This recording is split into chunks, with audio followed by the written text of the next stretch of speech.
আমি এটা আশা করেছিলাম। ওনার ক্ষমা চাওয়াটা উচিত ছিল, কেবল ওনার জন্য না। এই দেশে আওয়ামী লীগের বহুত নেতাকর্মী আছে, প্রত্যন্ত অঞ্চলে আছে, তৃণমূলে আছে, কিন্তু তারা কিন্তু এই 6 মাসে মানুষের সঙ্গে অনেকটা কিন্তু ধীরে ধীরে মিশে যাচ্ছিল। তাদেরও তো একটা জীবনযাপন আছে। আপনার কোটি কোটি মানুষকে তো স্বাভাবিক জীবনযাপনের বাইরে রাখতে পারবেন না, তাহলে তো ভাই দেশ উন্নত হবে না। আপনি প্রতিশোধ নিতে পারবেন, কিন্তু দেশ তো সামনে থেকে অগ্রসর হবে না। কাজে সে লোকগুলি কিন্তু মিশে যাচ্ছিল এবং তারা নর্মাল অবস্থায় আসছিল। তো আমি ভাবছিলাম যে এইটাকে আরও বেগবান করার জন্য উনি হয়তো নিজে এই দেশের মানুষগুলোর কথা, ওনাদের নেতাকর্মীদের কথা ভেবে উনি মানুষের কাছে ক্ষমা চাইবেন। উনি ওনার এমনও হতে পারতো যে উনি ওনার বলতেন যে আমি সভাপতি পদত্যাগ করছি, আওয়ামী লীগ নতুনভাবে গড়ে উঠুক, এই ধরনের কথা উনি বলবেন।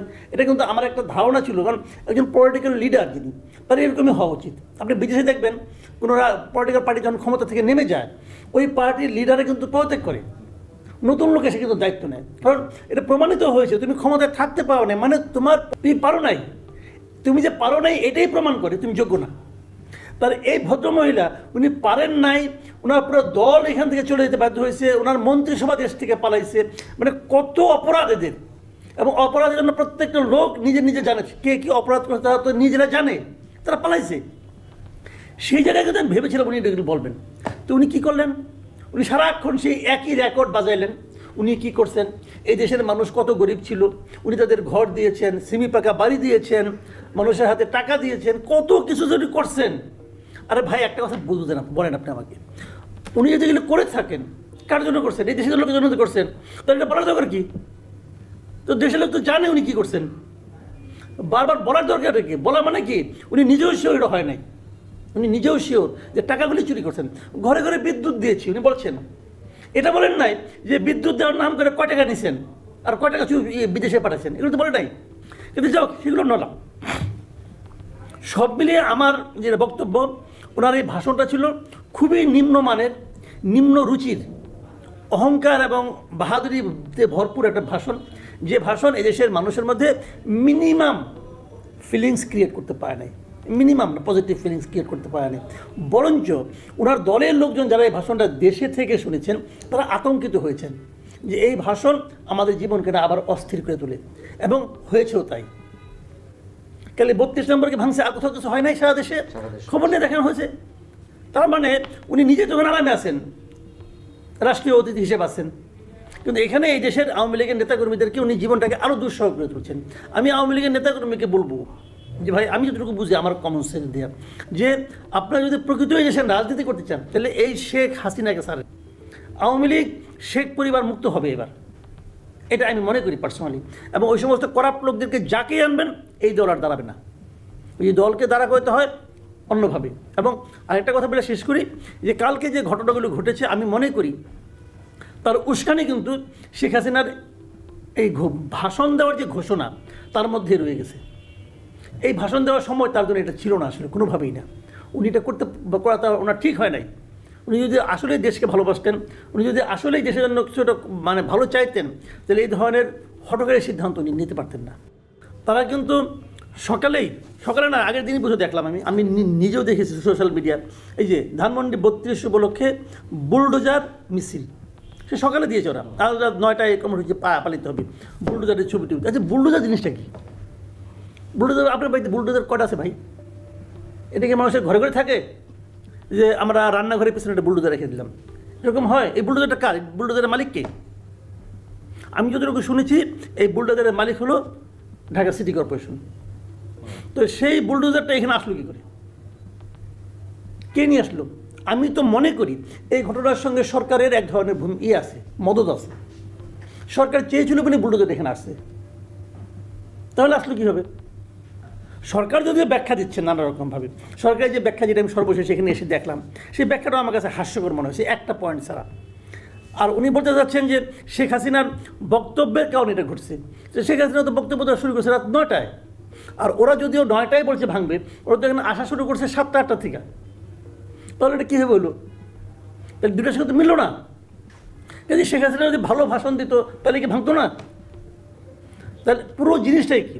আমি এখানে দুটো জিনিস দেখি। একটা হলো কি, দেখেন এই সরকারের অনেক ধরনের ব্যর্থতা আছে, এই সরকারের অনেক ধরনের সীমাবদ্ধতা আছে। এই সরকারের যে ব্যর্থতাটা খুবই বড় ইদানিং ধরা পড়েছে, সেটা হলো ওই আহত ছাত্রদেরকে তারা চিকিৎসা করতে পারছে না, জিনিসপত্রের দাম তারা কমাতে পারছে না, মানুষের অর্থনৈতিক অবস্থাকে ভালো করতে পারছে না, এগুলো তো একটা বাস্তবতা। এখন অনেকে যেটা আগের সরকার যে কাজগুলো করতো সেগুলো এই ধরনের কোনো ক্রাইসিস হলে একটা এরকম প্রবলেম ক্রিয়েট করে মানুষের দৃষ্টি রেখে ওর দিকে সরাই দিত। এখন এটাও সে ধরনের কিনা আমি বলতে পারবো না, তবে হতে পারে, আমি এই আশঙ্কা দেখছি। আর 2 নম্বর হলো যারা এটা ভাঙচুর করছে, আমি এখানের মধ্যে কোনো, যেমন একটা সহজ প্রস্তাব আপনাকে আমি করি, ধরেন আপনি 32টা মাপ ভেঙে দিলেন, যেটা ভেঙে দেওয়া হয়েছে, কী লাভ হয়েছে? কার লাভ হয়েছে? মানে তাতে কি আসলে আওয়ামী লীগের কি লাভ হয়েছে? শেষ হয়ে যাবে? মানে এই 32 নম্বরটা তো এখানে তো শেখ হাসিনা থাকতেন না, এটা শেখ হাসিনারও বাড়ি না, ওটা যেটা লিখে দিয়ে দিয়েছে ট্রাস্টকে, তো এটা তো আসলে গভর্নমেন্ট প্রপার্টি আসলে এখন। তো ভেঙে কী লাভ হয়েছে বলেন, কী লাভ হয়েছে? এতে কি এই সরকারের জনপ্রিয়তা বেড়েছে? দেশে বেড়েছে? দেশের বাইরে বেড়েছে? বরঞ্চ কিছু লোকের একটা প্রতিহিংসা পরায়ণ জাতি হিসেবে আমাদেরকে প্রজেক্ট করার একটা সুযোগ দিয়ে দিয়েছি আমরা। লাভটা কী হয়েছে? আপনি জিদ করে করতে পারেন। দেখেন, চোখের বদলে চোখ নেওয়া, এইভাবে মহাত্মা গান্ধীর কিন্তু একটা খুবই আলোচিত একটা উক্তি আছে যে আমরা যদি চোখের বদলে চোখ নেওয়া শুরু করি তাহলে একদিন সারা পৃথিবী অন্ধ হয়ে যাবে। এটা কোনো সমাধান নয়। আপনি এই প্রপার্টি, এটা আমাদেরই প্রপার্টি।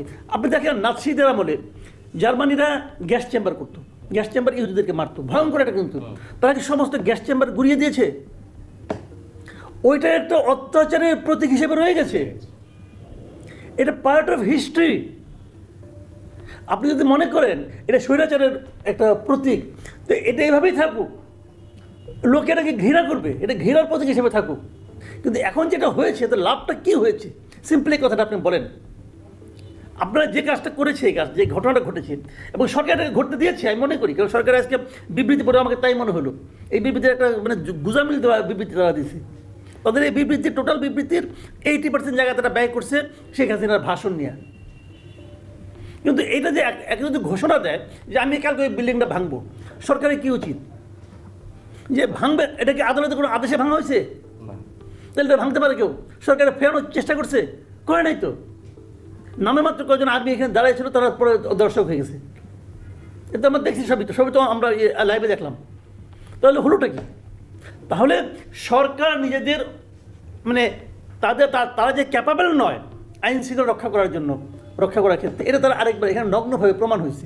আর সারা দুনিয়া জুড়ে আজকে ইন্টারন্যাশনাল মিডিয়াগুলি আপনি যাগুলি পড়েন, আমি কয়েকটা তো পড়লাম, সারা দুনিয়া জুড়ে এই ঘটনাকে চিহ্নিত করা হবে ডক্টর ইউনূসের সরকারের একটা ব্যর্থতা হিসাবে। বলা হবে এটা আলটিমেটলি ডক্টর ইউনূস এদেরকে প্রশ্রয় দিচ্ছে। এটা ডক্টর ইউনূসকে সারা দেশের পৃথিবীতে সম্মানিত করবেন, উনি যতই রিসেট বাটন টেপাটিপি করুক না কেন, কিন্তু কাজ হবে না। আপনি কি মনে করেন, মানে এই দায়টা সরকার নিলই বা কেন? মানে এটা তো আমি মনে করি যে এটা আমার ক্ষুদ্র বুদ্ধিতে কুলায় না, আমি এটা বলতে পারবো না, আমি হিসাবে মিলাতে পারি না যে এটা করে। আমি তো প্রথমে বললাম কী লাভ হয়েছে, কার লাভ হয়েছে বলেন তো আপনি আমাকে? একটা জিনিস দেখেন, কার লাভ হয়েছে?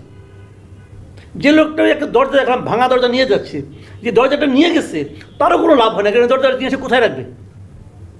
ওটা সে কোনো কাজেও লাগাতে পারবে না। কার লাভটা হয়েছে এটা আপনি আমাকে বলেন? কারো লাভ হয়নি। সারা দুনিয়ার কাছে, আমাদের কাছে আমরা কীভাবে এখন হলাম? ভাই এখানে বিনিয়োগ আসবে, বিদেশি বিনিয়োগ আপনার লাগবে না, টাকা লাগবে না আপনার, আসবে না তো। আমরা একটা নিয়ন্ত্রণহীন সমাজে পরিণত হলাম। এই সরকার কোনো কিছু আইন শৃঙ্খলা নিয়ন্ত্রণ করতে পারে না, এটা আরও একবার সারা দুনিয়ার কাছে প্রমাণ হলো। কী লাভ হলো?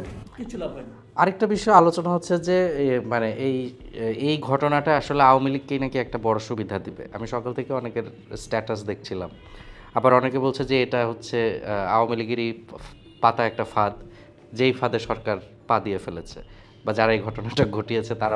এটাও হতে পারে, এটা অস্বাভাবিক কিছু না। এই ঘটনা তো আওয়ামী লীগকে কিছুটা মাইলেজ দিবেই, অবশ্যই দিবে। কারণ দেখেন আমাদের দেশের মানুষের না বাই নেচার একটা ক্যারেক্টার আছে, সেই ক্যারেক্টার যে মার খায় তারা ওই মানে যে দুর্বলের পক্ষে চলে যায় আলটিমেটলি।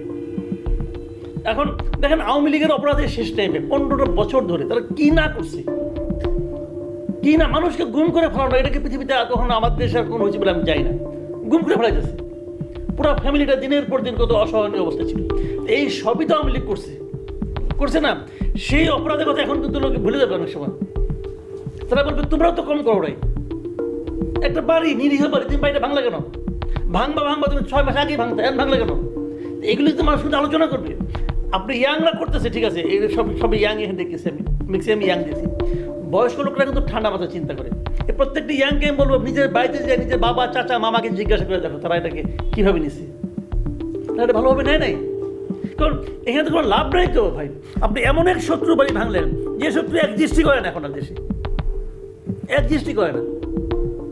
বরং আমি মনে করি তার প্রতি একজন সিম্প্যাথি তৈরি হতে পারে। টোটাল কাজটাই দেখেন, আমি ব্যক্তিগতভাবে মনে করি যে আওয়ামী লীগের নেতৃত্বে শেখ হাসিনার থাকার আর কোনো নৈতিক অধিকার নাই, এটা আমি মনে করি পার্সোনালি। তো সেই জায়গাটায় এই ঘটনা কিন্তু বরং শেখ হাসিনাকে হেল্প করবে, বরং শেখ হাসিনা তার কান্নাকাটি বেড়ে যাবে যে তার একটা কি আছে না স্বজন হারানোর বেদনা, এখন সে ওই ডায়লগ আবার মারবে, চোখের সামনে মারবে। তো এইগুলি কী করে কেন করে আমি বুঝি না। এবং সরকারের মাথার মধ্যে যে এত কম বুদ্ধি নিয়ে যে একটা সরকার কেমন চলতে পারে এটাও আমার কাছে ক্লিয়ার না।